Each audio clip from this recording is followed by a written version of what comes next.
Halo semuanya, selamat malam. Hari Malam. Apa kabar? baik Pak, Bapak apa kabar Pak? Good, good. Sehat. Hari ini gimana kerjaannya aman Pak? Selalu ya, setiap hari Senin. Aman dan tidak terkendali. Harus terkendali dong Pak. Harus ya. Diusahakan, bisa mengendalikan. Itu itu adalah suatu challenge Pak setiap harinya untuk bisa Ya. mengendalikan harinya. Kamu gimana hari Senin Saya ini? lumayan Pak, saya dari pagi udah ada appointment sama orang. Terus Di Bogor? di Bogor ya. Hmm. Terus siang ngelanjutin kerjaan beres-beres. Sore udah mulai prepare buat IG live malam ini. Kita Good. tinggal tunggu Pak Dani nih. Nah, Ya. sambil nunggu Pak Dani, hmm, hari ini kita topiknya itu um, mematahkan serangan HR, Human Resource. Pakai Malam apa Pak nih Dani. matahin? Halo, malam bro. Selamat malam. Wih, rapi betul ya Pak. Ya. Masa? Dia kan jadi HR manager ya sekarang. Halo Virgin, Natalia. Wah, Dion Oh, semuanya dari udah Singapura hadir. atau dari mana Dion ini? Ada kawan saya. Nah, sedikit nge-refresh orang-orang yang nonton di sini. Hmm. Jadi kita ini bertiga mewakilkan bakat pimpin. Nah, Pak Jeffrey, apa nih bakat pimpin? Coba tolong jelasin. Wah, langsung bisa ya. Ya, bakat pimpin ini sebenarnya salah satu people development service atau salah satu platform untuk people development yang dimana kita dirikan untuk lebih fokus terhadap pengembangan karir di tiap-tiap individu. Awalnya people development ini lebih mengembangkan untuk individu yang ada di food and beverage service, tetapi semakin kemari kita semakin menegaskan diri kita masing-masing untuk mungkin kita akan luaskan lebih ke hospitality software ya. Jadi boleh dikatakan bakat pimpin ini hal awal yang menjadi target atau menjadi goalnya ke depan, yaitu menciptakan pemimpin-pemimpin baru, ya bukan menciptakan ya, tapi juga mampu mengelola diri mereka masing-masing dalam menjalankan kepemimpinannya di dunia hospitality atau food and beverage. Tapi secara service banyak dan masih ada beberapa service yang mungkin bisa dijelaskan nanti sambil jalan ke depannya ya. Pada ini mungkin mau ada tambahan? Nggak ada, Pak. Aman Ya, ya. emang ngikut aja. Pak Rudi, oke, udah join. Nah, itu tadi udah dijelasin sama Pak Jeffrey Hmm. tentang bakat pimpin. Nah, untuk program ini sendiri nih, obrolan 3 jaman ini adalah salah satu produk kita lah ya untuk Ya, meng-aware, raising awareness about leadership skills, interpersonal ya, skills, bisa yes, diterapkan sehari-hari dan tidak memandang usia ya. Jadi di sini kita ya, juga uh, uniknya itu kita we come from 3 generations dari tahun 70-an, 80-an sama saya dari tahun 90-an.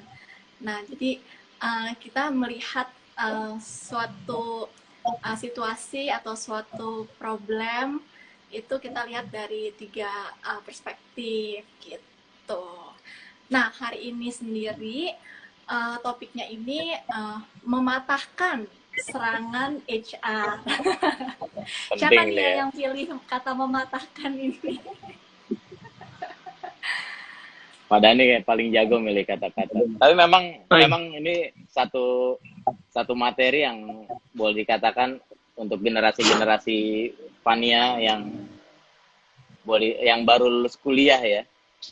Terkadang kan memang banyak pertanyaan-pertanyaan dari HR boleh dikatakan membuat kita jadi terjebak dengan konsep konsep pemikiran yang ada di dalam kepala ya. Karena banyak pertanyaan-pertanyaan memang yang harus dipatahkan, dan di sini dari pengalaman Pak Dhani yang udah bertahun-tahun ya, dari saya juga mungkin kita akan mencoba melihat secara ya bisa secara logik atau bisa secara mudah ya, bagaimana kita lihat tantangan-tantangan awal kita nih ketika mau masuk kerja. Yang pertama kita temuin kan pasti HR-nya ya. Padahal HR itu sendiri juga ada beberapa elemen tuh.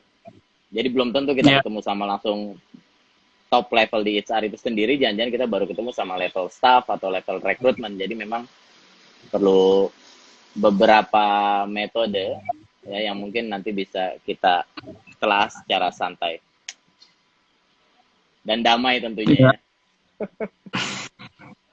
Sebenarnya intinya gini, setiap obrolan kita berusaha membantu semua pihak lah ya. Tidak ada maksud untuk menyudutkan siapa-siapa gitu ya. Memang pada kenyataannya ada beberapa kebingungan, banyak yang suka nanya gitu kan. Ini apa nih yang harus kita siapkan gitu loh. Terus ada juga banyak cerita ketika mereka sudah melakukan interview, mereka juga bingung gitu. Tadi saya bingung, ditanya begini, ditanya begitu, jawabannya harusnya gimana ya gitu loh ya. Jadi kira-kira tujuannya untuk membantu lah ya, karena kan harusnya goalnya sama ya. Siapapun yang melakukan interview pastinya kan ingin mendapatkan kandidat yang terbaik gitu ya. Ini kan bukan masalah salah nggak salah, tapi cocok nggak dengan posisi yang memang lagi dibutuhkan gitu loh. Ya kan tergantung musimnya kan. Ada yang pada saat ini mungkin butuh orang-orang yang agresif gitu ya. Mungkin kebetulan juga ada musim di mana yang gue nggak perlu orang yang agresif nih saat ini. Gitu. Jadi benar-benar yang macam-macam situasi dan kondisinya. Ini kelihatannya Fania jalan-jalan lagi. Iya, di Bogor mungkin lagi ada hujan lagi kali ya. Nah, Pak, sebelum kita mulai ke subjek atau ke topik pembahasan ya.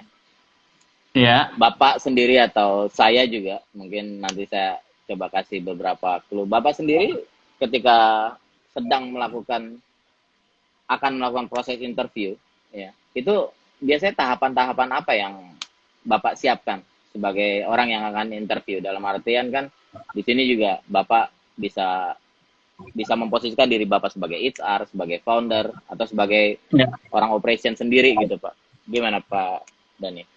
Pada dasarnya kalau kita sedang mencari orang, yang memang paling penting itu harusnya kita menulis kriteria yang kita butuhkan.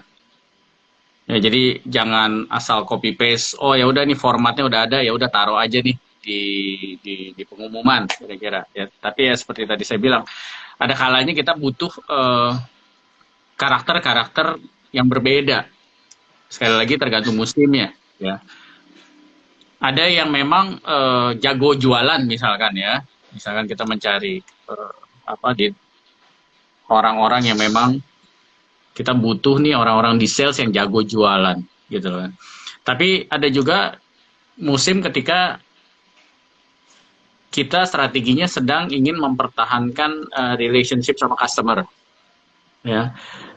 Mungkin posisinya benar-benar sama di sales and marketing gitu loh misalkan, tetapi di saat kondisi situasi yang berbeda ya kita akan butuh orang-orang yang misalnya kayak tadi kita lagi butuh meningkatkan penjualan, jadi kita akan cari orang yang karakternya lebih agresif otomatis ya. Jadi langkah pertamanya itu Pak, kriteria apa yang memang kita butuhkan. Jadi jangan asal mencari sales and marketing, pengalaman minimum 1 tahun, usia begini, tapi nggak ada kriteria yang lain yang menurut saya itu sebenarnya cukup penting ya, karena dari situ nanti untuk yang menginterview entah itu HR staff atau HR supervisor atau manager, mereka juga tahu apa yang dibutuhkan departemen tersebut gitu loh. Jadi kriterianya itu sangat penting. Jadi yang ngelamar pun mereka juga bisa lihat, oh mereka cari orang-orang yang karakternya agresif. Gua kayaknya enggak gitu loh. Jadi udah bisa tahu duluan di awal. Langkah pertama sih kira-kira itu sih, Pak. Setuju, Pak. Ya, saya juga sedikit mungkin ada clue dan mungkin bisa digunakan untuk beberapa rekruter ya. Di lain sisi, kita ini sebagai rekruter, yang pertama memang hampir sama kurang lebih. Saya pasti akan brief si rekruter ini di awal. First thing first yang mereka harus pahami, ketika kita memanggil orang yang interview ini, mereka udah punya effort untuk datang ke our company. So, kita jadi benar-benar harus prepare pada dasarnya.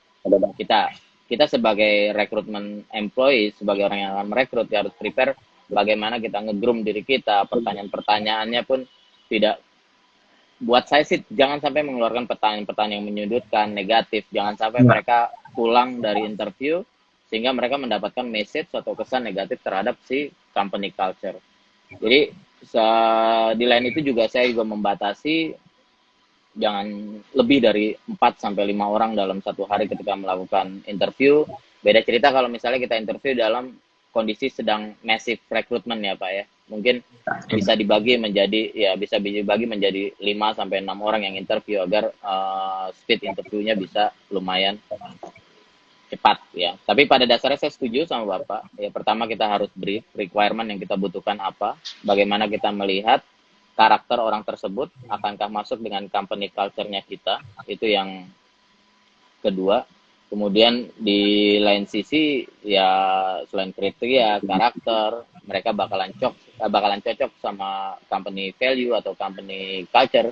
Dan alangkah lebih baiknya jika kita sebagai recruiter ketika interview, entah dalam waktu 45 menit atau dalam waktu 1 jam, setidak-tidaknya bisa membuat sedikit career path selama 3-5 tahun. Kira-kira kalau mereka join di company kita, akan seperti apa mereka terlihat di 3-5 tahun ke depan.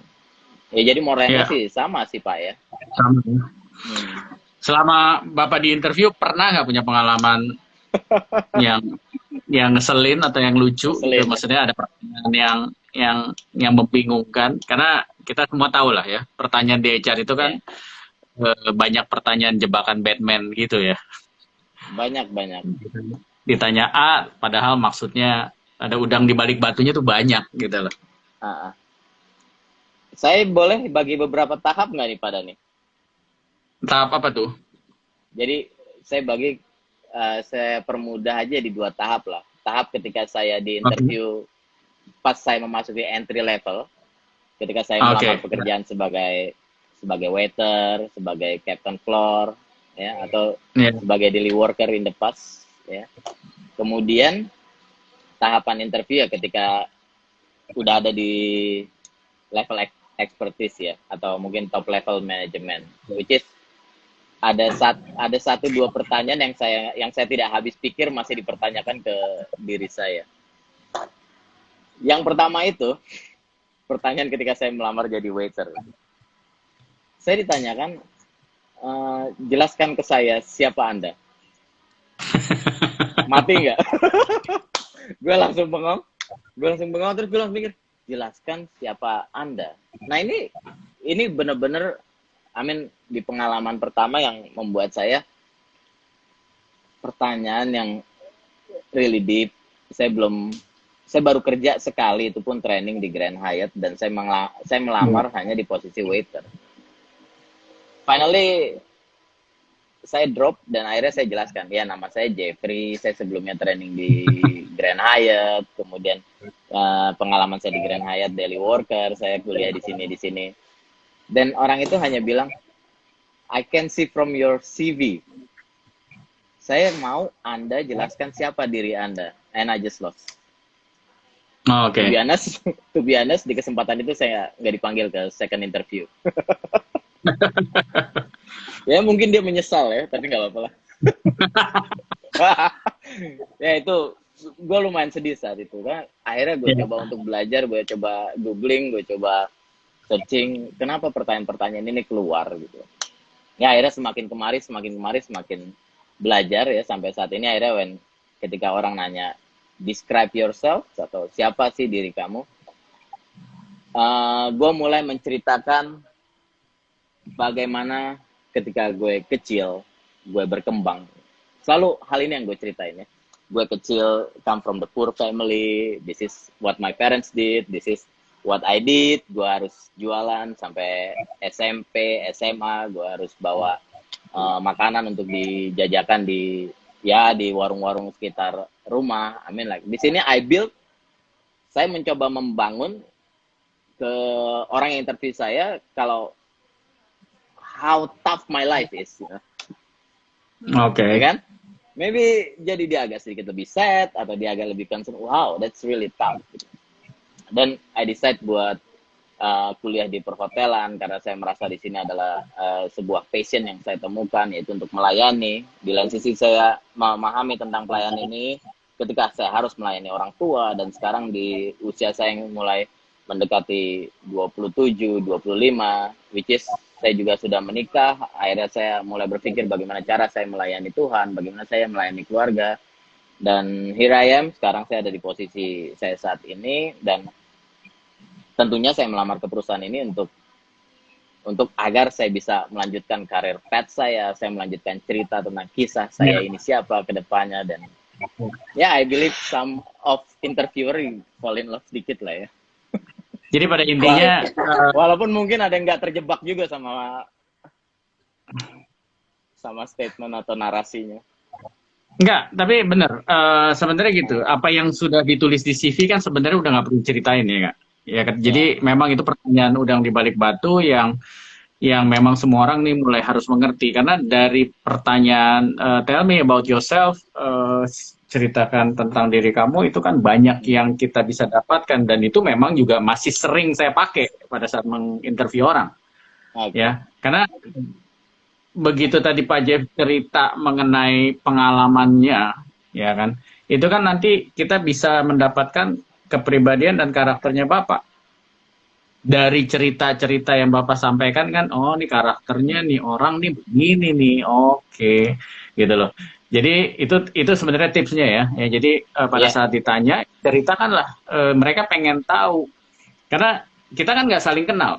Interview itu jendelanya mungkin cuma 15 menit, 20 menit atau setengah jam, dan di dalam setengah jam itu kan si pewawancara kan berusaha mengenali maksimal mungkin, ya kan, si pelamar ini. Jadi ya tipsnya itu kita coba ceritakan sehingga mereka mendapatkan kepribadian kita, karakter kita, ya. Dan yang berikutnya adalah communication skills kita. Bagaimana kita menyampaikan ceritanya itu, apakah datar, tanpa energi, ya kan, atau wah dianya cuma lesu, ya nama saya ini, saya lahir di mana tahun segitu, atau yang memang dianya semangat. Dari situ mereka, oh ini orangnya ini nih, gitu loh, ya. Jadi itu pertanyaan jebakan Batman lah ya, pertanyaan simple tapi kita bisa dapatkan banyak dari satu pertanyaan tersebut, gitu. Bapak sendiri gimana? Pernah Hah? juga nggak? Bapak sendiri gimana? Pernah mendapatkan pernah lah. pertanyaan? Saya rasa semua orang banyak yang mengalami itu ya. Kalau ditanya ya jawabannya kita polos kan. Ya namanya kita baru mulai karir, terutama di awal-awal ya pasti jawabannya polos. Ya nama saya Dani, saya baru lulus, saya kuliah di sini, gitu kan. Oh sama pengalaman ya? saya polos-polos aja gitu loh. Tapi yang interview gue nggak sejahat yang interview lah. Dia nggak sampai bilang gue bisa baca gitu, enggak, dia nggak bilang gitu loh. Oke, dia bilang baru nanti dia gali lagi dengan pertanyaan-pertanyaan berikut. Tetapi berjalannya waktu ya akhirnya kita belajar di lapangan, ya lama-lama kita mau ngerti, oh maksudnya tuh ke situ. Dan kita ketika mulai menginterview orang ya kita akan mempraktekkan hal yang sama gitu. Karena yang paling penting kan karakter nih orang sesuai nggak, kayak tadi Pak J sempat sampaikan di awal, sesuai dengan culture company kita apa enggak. Kalau dia nggak cocok, bukan berarti dia salah, ya emang nggak cocok aja gitu. Jadi bukan tempatnya di sini gitu loh. Ya walaupun knowledge-nya ada, yang lainnya masuk gitu loh. Karena company culture itu kan sesuatu yang sangat penting buat si company. Ya. Jangan sampai gara-gara menerima orang-orang yang tidak sesuai, akhirnya company culture-nya jadi berantakan. Gitu. Ya di lain sisi juga jangan sampai ketika kita memaksakan seseorang masuk sedangkan dia tidak fit dengan company culture, akhirnya yang bisa burn out itu ya si employee-nya ini, si calon employee-nya yang bakalan merasa burn out karena dia nggak pernah bisa catch up sama si company culture itu sendiri. Sebenarnya ini hampir sama dengan saya ambil analoginya gini, misalkan kita sebuah keluarga nih, kita sebuah keluarga, terus kita meng-hire orang untuk kerja di rumah kita, tetapi dia punya culture yang sangat berbeda, dan kita tentunya yang si keluarga ini kan tentunya sudah punya culture yang ingin dipertahankan, gitu kan. Misalkan bangun pagi langsung begini, sedangkan yang kerja bangunnya nggak bisa pagi, gitu loh. Ya jadi udah nggak cocok, akhirnya jadi merusak ritme yang ada semuanya, gitu loh. Bukan berarti dia salah, cuman ya tidak sesuai aja, berarti dia harus mencari tempat lain. Ya jadi untuk karena kita jadi untuk boleh katakan ya Pak, untuk si para pelamar pekerja juga tidak usah patah semangat ya, karena bukan berarti yang tadi Pak Dhani bilang, bukan berarti mereka tidak bagus, tidak baik, tidak qualified, tapi kadang memang company culture merupakan priority untuk penilaian ke tahapan berikutnya ya Pak.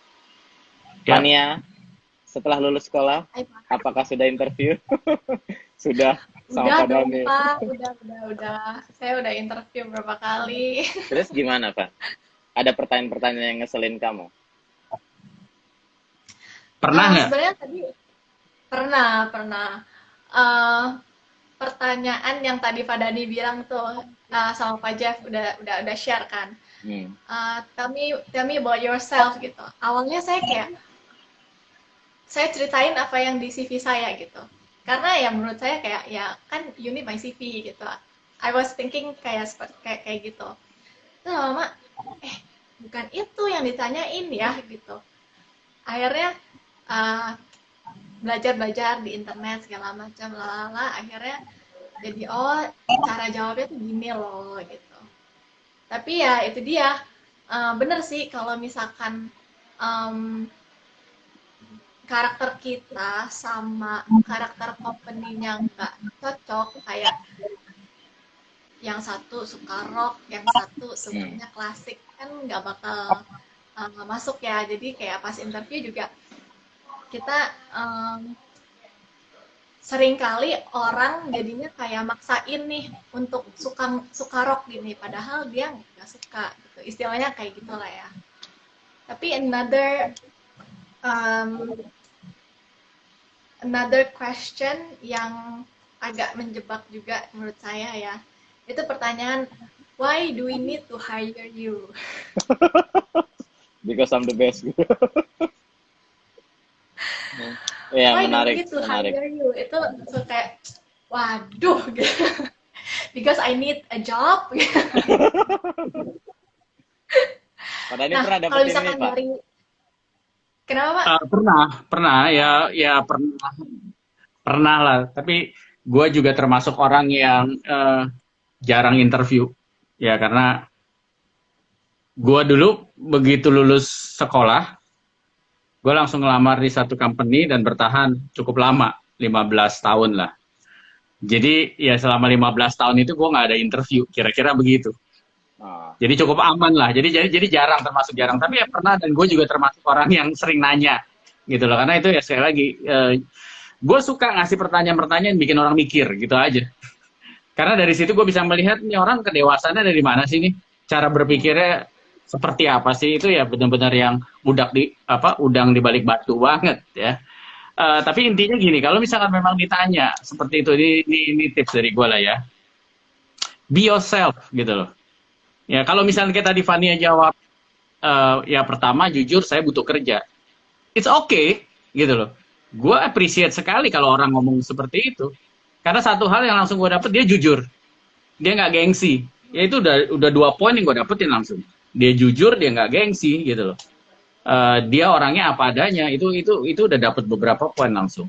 Ya, jadi jawab aja misalkan, jadi jangan yang malah apa ya, apa namanya ya, bukan bertele-tele tapi lebih ke basa-basi kali ya. Oh, iya karena saya pekerja keras gitu loh. Ya, gue udah pernah bilang tukang beca pada saat tanjakan juga bekerja keras gitu kan. Jadi semua orang saat ini ya bekerja keras gitu loh. Ya apapun posisinya kayak supir taksi harus apa? Harus di mobil selama 12 jam per hari itu nggak gampang, men. Ya kan? Itu kerja keras kalau gue bilang gitu kan. Dia harus nunggu, dia harus cari penumpang segala macam. Jadi kerja keras yang dulu mungkin salah satu strength-nya seseorang sekarang udah nggak lagi. Zaman berubah. Ya, jadi jangan kasih jawaban-jawaban ya karena saya pekerja keras, saya orangnya mau banting tulang, nggak laku gitu loh. Ya. Kalau misalkan memang strength ya, kenapa saya harus dipilih misalkan? Karena saya percaya saya adalah orang yang bisa dipercaya, ya, dan saya juga termasuk salah satu orang yang disiplin. Jadi saya percaya ini akan cocok dengan perusahaan Bapak misalkan, ya. Tunjukin aja strength-nya dia apa, tapi ingat strength itu jangan yang kebanyakan orang memang punya juga, itu udah nggak strength-nya lagi gitu loh. Ya, jadi cari strength-nya yang memang benar-benar menurut dia menjadi andalannya dia, keunikannya dia, gitu loh. Karena ingat setiap orang kan unik. Ya kita sama-sama lelaki gitu, sama-sama perempuan, tetapi ingat ada keunikannya masing-masing, gitu. Nah, ya kalau gue sih begitu. Pan, kamu sendiri gimana sekarang? Udah dapet jawabannya untuk pertanyaan itu? Hah? Atau masih belum? Aduh, kayaknya kalau misalnya itu saya belum prepare deh Pak hari ini. Saya berasa di interview jadinya sekarang. Kalau misalkan saya sih ngeliatnya gini Pak, misalkan bener sih, jadinya be yourself aja gitu. Karena menurut saya toh yang nge-hire juga tahu seorang itu unik dan berbeda-beda gitu. Tapi kayak be yourself aja gitu. Saya pernah saya tuh deg-degan banget pas interview pas magang dulu pas kuliah. Itu senior tuh pada bilang susah loh interview di situ. Banyak yang gagal. Kayak dari 4 orang yang interview cuman 1 yang lolos. Wah itu kita saya sama teman-teman saya berempat itu deg-degan banget ya. Terus habis interview dikasih kuesioner pula yang banyak banget, mesti diisi dalam 1 hari apa 2 hari gitu, saya lupa. Terus katanya tuh banyak loh yang fail pas di tahap kuesioner itu gitu. Padahal si kuesioner itu tuh isinya pertanyaan-pertanyaan kayak kalau lu di situasi kayak gini, lu bakal ngapain dulu? Kalau lu ketemu tamu yang kayak gini, lu bakal ngapain dulu? Kayak gitu-gitu. Dan pertanyaan yang sama itu bisa ditanya, misalkan nomor 2 pertanyaannya ini, nanti bisa ditanya lagi di nomor 53 gitu. Jadi kuncinya yang saya dapat dari sesi interview itu ya, kuncinya itu konsisten gitu. Karena kalau misalkan kita kayak aduh kayaknya this answer lebih cocok deh sama si company ini gitu. Itu nanti pada saat kita nyampe di nomor 53 kita lupa akan pemikiran itu gitu. Jadi ya itu dibuat-buatnya jadi kelihatan kayak gitu. So I think kayak konsisten. Jadi saran kamu apa? Saran kamu kalau ada orang yang ngalamin itu, tips kamu apa? Dengan pertanyaan yang banyak gitu. Iya. Kalau bersabar kan terus gitu ya. Tadi saya bilang apa tuh? Be yourself aja sih gitu. Iya. Yeah. Jadi be yourself gitu. Be yourself kan kalau misalnya if you be yourself you will be consistent gitu loh. Correct. Kayak gitu. Betul. Jadi kalau misalkan why do we need kalau Sukses ya. misalkan untuk menjawab why do we need to hire you, ya menurut saya sih kita tunjukin aja gitu, kita kasih tahu mereka unique selling point kita gitu. Kita tuh gimana sih, karakternya gimana sih, kalau misalkan kayak ketemu challenges tuh kira-kira gue bakal lebih, contoh gue bakal lebih termotivasi nih untuk meng-solve challenge itu, blablabla, kayak gitu-gitu sih. Lebih ke mengorek apa yang di dalam. Nah, P Manloko Firman nih juga komen tuh, be yourself, mantap. Iya, betul. Jadi poinnya benar banget, kalau lu apa adanya, jujur, ya kan? Lu mau diputar-putar dengan berbagai macam pertanyaan, jawaban lu, karena pola pikir lu memang seperti itu, gitu. Betul. Jadi jangan berpikir jawaban yang benar apa ya, jawaban yang salah apa ya. Banyak kan orang ke situ larinya. Jadi bukannya fokus ke dirinya sendiri, gitu. Jadi itulah ya. Jadi jangan konsistennya, tetapi be yourself-nya. That's a very good point. Saya belajar juga ya, itu aduh kok saya lupa tiba-tiba ya. Ya jadi umurnya yang ngomong yang paling banyak umurnya sebelum dia. Kayaknya terlalu sering bergaul sama ini nih. Ya tapi itu sih, it's a good point ya, kata Firly. Iya, benar. Jadi ya benar ya, Firman, entah good point dari si Firly juga. Jadi pada dasarnya gini, ketika kita semua komit bertiga ini, kita dalam artian ada di stage yang sama. Ketika interview, first thing first adalah be yourself. Kenapa? Karena kalau udah kita buat-buat, satu. Kedua, kita berpikir mana yang benar menurut perspektif si interviewer atau orang yang menginterview kita, itu at the end kita akan kelelahan. Karena itu tadi ada ya, tadi yang Fania sempat mention juga, ada pertanyaan-pertanyaan kayak psikotes interview itu yang pertanyaan nomor 5 atau keluar di urutan ke-49 atau 55. Nah, ketika orang sudah melewati fase exhausted menjawab, akhirnya dia nggak konsisten. Karena apa? Dia tidak berusaha untuk menjadi dirinya sendiri. Dia nggak jujur sama dirinya, dia nggak berani mengeksplorasi siapa diri sebenarnya, dan dia tidak membiarkan orang lain memahami siapa diri dia sebenarnya. Sehingga ketika interview selesai, yang diinterview pun akhirnya mengalami kelelahan. Karena itu tadi, berusaha berpikir mana yang benar, berusaha berpikir lebih tepatnya menjawab apa, dan yang terparah, ya mencoba untuk membuat-buat jawaban. Nah itu jadi satu stage yang amat penting ya, jujur, jadi diri kita sendiri, utarakan siapa kita, utarakan kebutuhan kita apa, utarakan siapa kita sebenarnya. Ketika orang mempertanyakan, coba kasih gambaran siapa diri Anda sebenarnya. Ya, untuk pertanyaan pertama saya rasa udah banyak insight ya. Ya. Dan itu memang banyak yang terjadi gitu loh di lapangan, bahwa mereka berusaha menjadi orang pribadi yang si perusahaan inginkan. Ya. Jadi dia bukan jadi Dani yang asli, kira-kira ya begitu. Ya. Nah, jadi memang itu yang tips juga buat orang-orang, bahwa bangun nilai aja, karena yang tadi Fania bilang, ya kita kan menjual diri ya, dalam tanda petik yang positif. Ya, kita menjual diri kita, ya, dan orang kan yang tertarik dia akan beli, kira-kira begitu. Ya, jadi bangun nilai kita aja gitu. Ini bukan masalah, oh gue udah punya pengalaman 5 tahun, ya pengalaman 5 tahun, 10 tahun bisa aja sih, tapi ada nilainya nggak? Ya nggak, itu sekali lagi yang orang-orang perlu.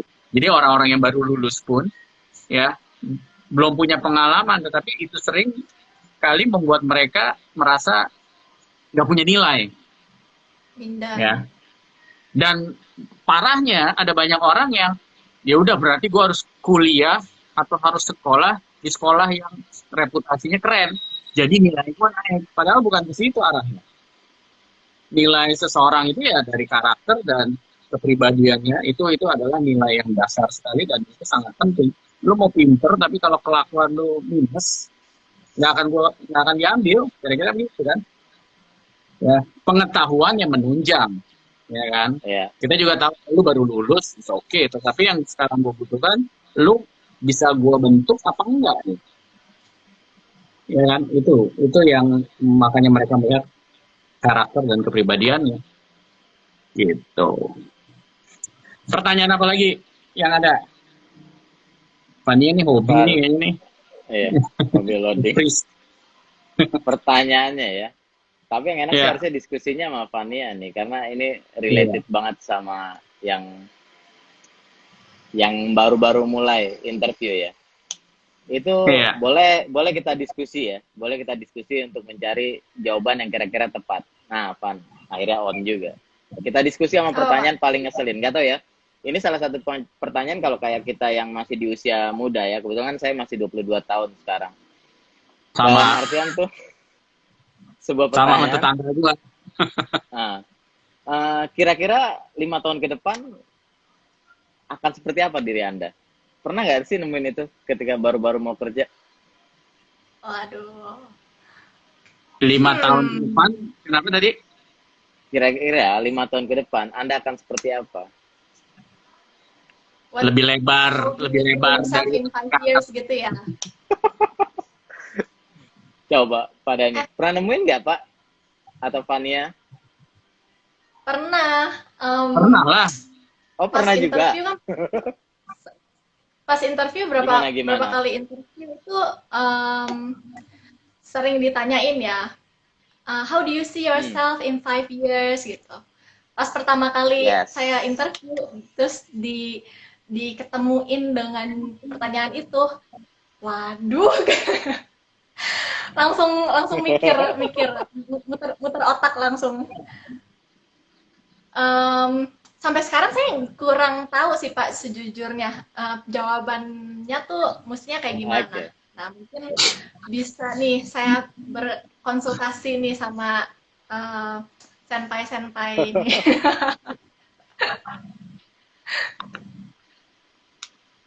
Ayo Pak Dani. Kalau saya. Ya. What? Apa tadi Pan? Pertanyaan bahasa Inggris kerennya itu? Ini Pak ada yang komen nih, Rajeski, berat Bang Jeff pertanyaannya, ayo. Oh, ya. Rajes belum pernah diinterview sama saya soalnya. How do you see yourself in 5 years? Yes. Ayo Pak Dani, how do you see yourself in the next 5 years? Kalau gue dulu pernah ditanya gitu ya, gue cuman ya memang bingung lah ya pertama-tama ya, waktu itu kan di awal-awal karir lah ya. Tapi jawaban gue cuman tidak ada di posisi yang sama lagi lah kira-kira. Kalau ditanya berapa tadi 2 tahun lah misalkan ya, kalau 2 tahun 3 tahun ke depan ya kan, atau 5 tahun ke depan ya pastinya saya tidak akan berada di posisi yang sama gitu loh. Ya. Tapi kalau yang gue coba pahami dari pertanyaan itu sebenarnya mereka ingin tahu nih orang punya visi apa enggak sih? Atau hanya sekedar asal kerja, ya. Namanya orang kan harus punya visi, dan itu yang gue yakin kita akan ajarkan juga ke anak-anak kita ya, ke generasi yang muda. Jadi jangan asal melangkah tanpa arah, kira-kira kan begitu, ya. Tapi kalau gue ngobrol nih sama yang seangkatannya Fania nih, yang mereka rata-rata kalau gue bilang sangat positif loh. Mereka rata-rata udah punya visinya mau kemana. Oh gue bakalan ini Pak, oh gue bakalan begini, gue bakalan ini, dan gue salut gitu loh. Namun yang sering terjadi juga mereka bingung kesananya gimana gitu loh. Tapi paling enggak penting mereka punya visi. Nah itu sebabnya ini yang sering kali kita bahas bertiga nih. Setiap orang itu perlu mentor, ya. Jadi bisa dibantu, bisa dibimbing, karena tidak ada yang bisa jalan sendirian. Ya bisa aja sih, tapi akan butuh waktu yang lebih lama. Kira-kira seperti itu, ya. Kalau ada mentor kan ada teman tukar pikiran, ada yang mengarahkan, ada yang mengingatkan, ada yang negur kalau salah arah segala macam. Itu gunanya gitu loh. Ya, tapi kalau balik lagi ke pertanyaan yang tadi, kayaknya mereka pengen lihat nih orang punya visi apa enggak atau asal kerja. Gitu. Kalau Pak Jeff gimana? Jawabnya apa? Berarti kuncinya tuh di visi ya, visi orang tersebut ya. Ini menurut gua, ya, arahnya ke situ sih. Hanya Karena jujur ya, sekarang berdasarkan pengalaman aja, ada banyak orang yang sudah bekerja 5 tahun, 10 tahun, mereka masih nggak jelas ke depannya mau bagaimana. Gitu loh. Masih banyak. Jadi kalau misalkan masih yang seperti itu, jangan ragu-ragu hubungi Fania.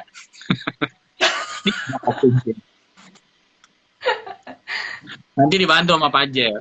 ya. Betul. Ya, to be honest ya, untuk menjawab pertanyaan itu kayaknya saya baru bisa either 15 atau 16 tahun yang lalu ya. Itu pun juga ketika saya menemukan mentor ya. Saat itu dia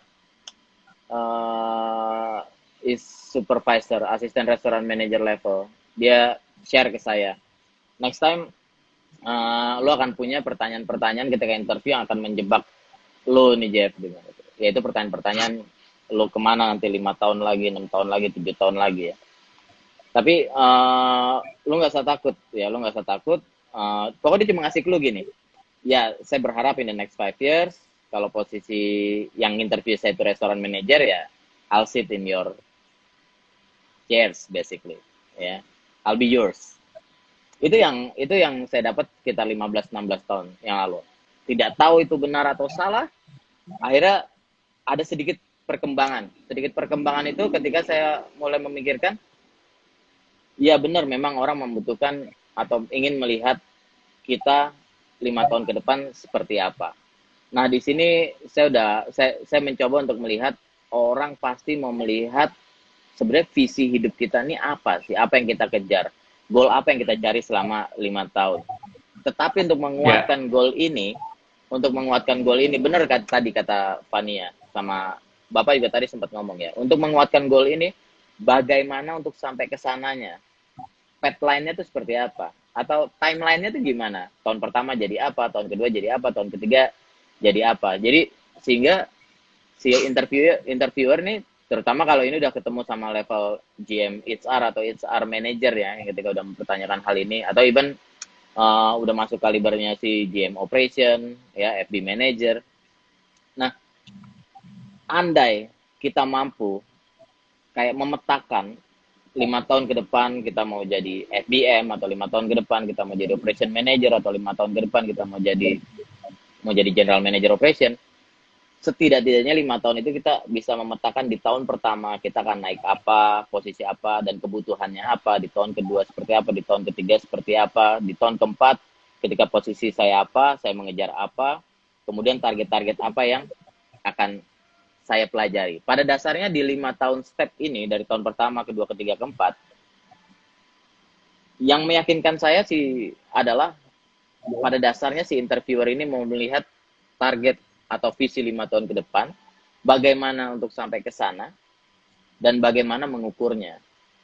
Jadi sebenarnya kalau kita udah bisa jawab secara rough atau secara kasar, visi udah ada, how to get there-nya ada, bagaimana cara ngukurnya ada, saya rasa sih orang udah mulai memahami, dia tahu purpose life-nya apa, dia tahu visi of life-nya apa, dia tahu goal-nya apa, dan dia tahu bagaimana mengejarnya. Nah, saya rasa itu juga 3 hal kunci yang mungkin harus diperhatikan. Ya, again, goal, visi, nggak usah yang muluk-muluk, baby step, semuanya serba baby step, semuanya serba langkah-langkah kecil, hanya bagaimana kita bisa merayakan setiap goal-goal kecil kita ini yang tercapai. Itu sih, memang sebuah pertanyaan yang lumayan menjebak, tapi kalau misalnya kita bisa jawab secara visi yang jelas, secara struktur tiap tahunnya kita akan belajar apa, kemudian secara technical penilaian atau parameternya tuh kita juga taruh, Di tahun pertama apa, di tahun kedua apa, di tahun ketiga apa. Jadi memang harus pertanyaan ini akan sering keluar kok.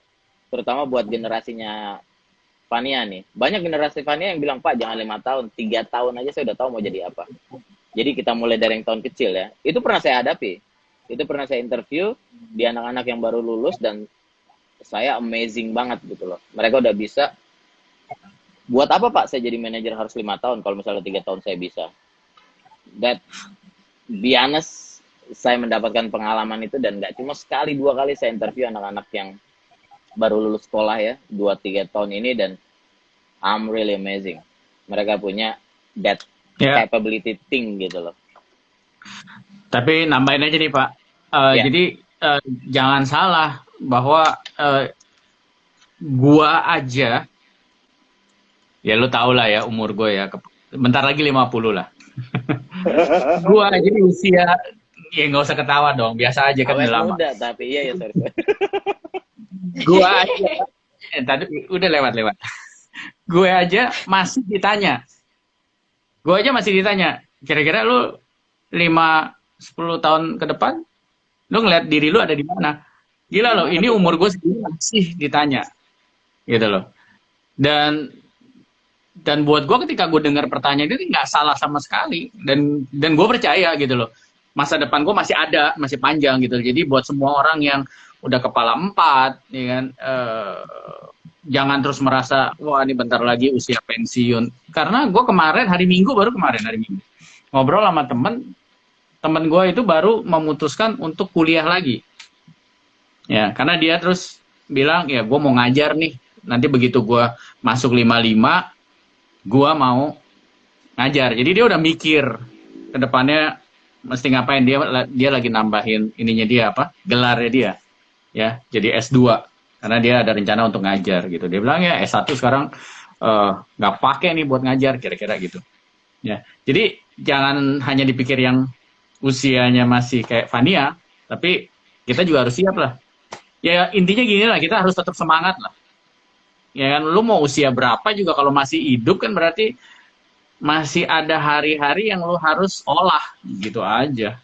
Ya, jadi jangan udah mimpi ya gue udah mau nggak ngapa-ngapain nih, jangan salah. Ketika lu udah nggak ngapa-ngapain, semua organ tubuh lu mulai itu loh, mulai jadi iya, dan itu malah bahaya ya, gitu loh. Jadi dibikin jalan aja terus, ya.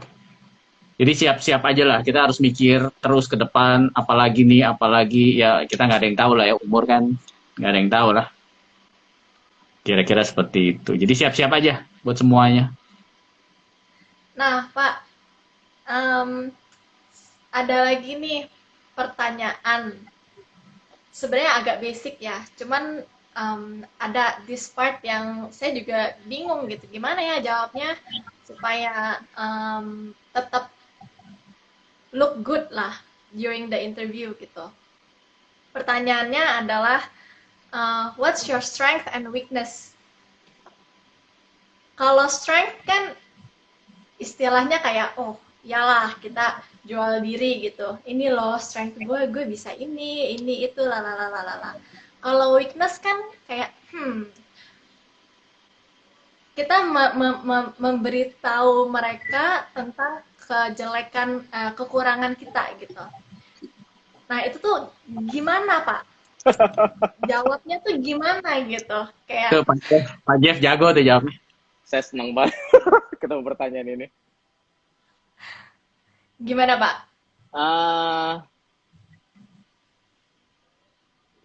Lumayan ya.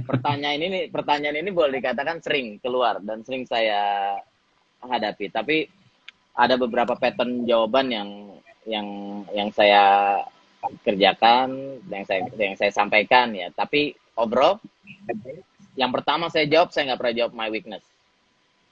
Saya akan jawab my strength. My strength yang pertama saya jawab itu adalah soft skill saya. It means karakter saya. Karakter-karakter ini sebenarnya kan banyak ya kalau kita mau baca. Yang cocok sama kita tuh sebenarnya apa. Dan kita mengenal diri kita, karakter kita tuh seperti apa. Setelah karakter, kemudian tahapan kedua my strength, apa yang saya suka. Jadi apa yang saya suka itu sebenarnya my strength. Kayak misalnya, saya suka restoran. I believe restoran adalah my career. Jadi saya suka service, saya suka restoran, dan service is my strength. Bagaimana service my strength build me? Yaitu build dari saya sekolah, bagaimana posisi saya ketika saya bermain basket, ketika saya main bola, most of it semua menservis orang, dan ini hanya saya implementasikan ke dalam bisnis restoran. Pokok Fani udah bener banget. Ketika orang nanya my strength, ya jualan. Tapi yang bener-bener kita punya. Ini bener-bener sesuatu yang inside out keluar secara level dari karakter, value, ya, kemudian background. Ini yang dijadikan sebuah kata, bisa satu kata, bisa dua kata tentang deskripsi strength-nya kita apa. Nah, kuncinya ketika orang mempertanyakan your weakness, kita harus confidence. We don't have a weakness. We just have something to improve. Jadi nggak ada kelemahan dan nggak ada kekurangan. Kita cuma punya satu yang harus kita improve. Nah, ketika kita memahami apa yang mau kita improve, orang yang interview ini, menurut tanggapan saya ya, menurut penilaian saya juga, orang ini memahami apa yang diimprove, apa yang perlu diimprove dalam dirinya, dan dia tahu harus belajar apa. Jadi ada message yang disampaikan sama si interviewer. Gue nggak butuh lo buat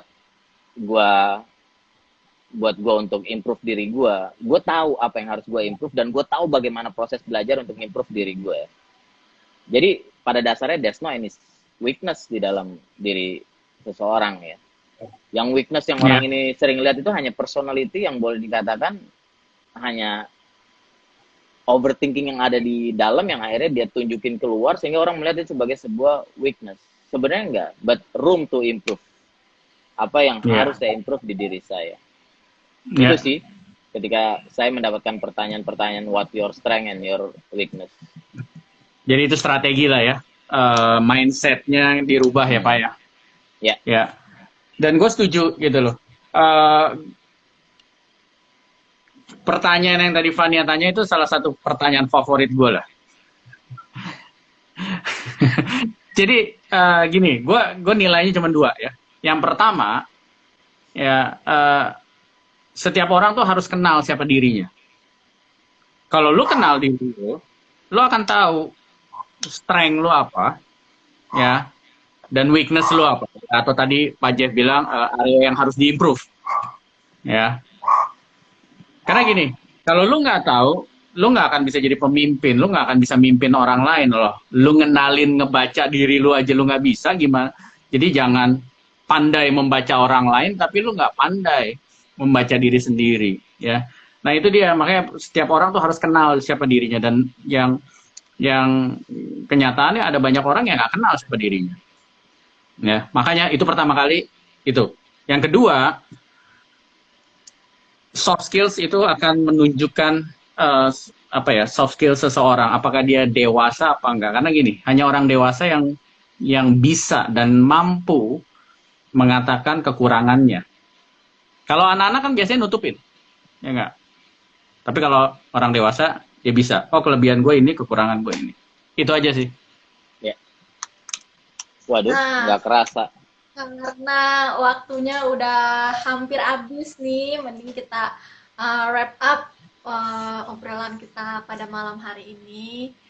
Jadi intinya sih yang saya dapat itu during an interview, just be yourself. Gitu ya Pak ya. Intinya be yourself. Terus jangan menutup diri untuk improvements gitu.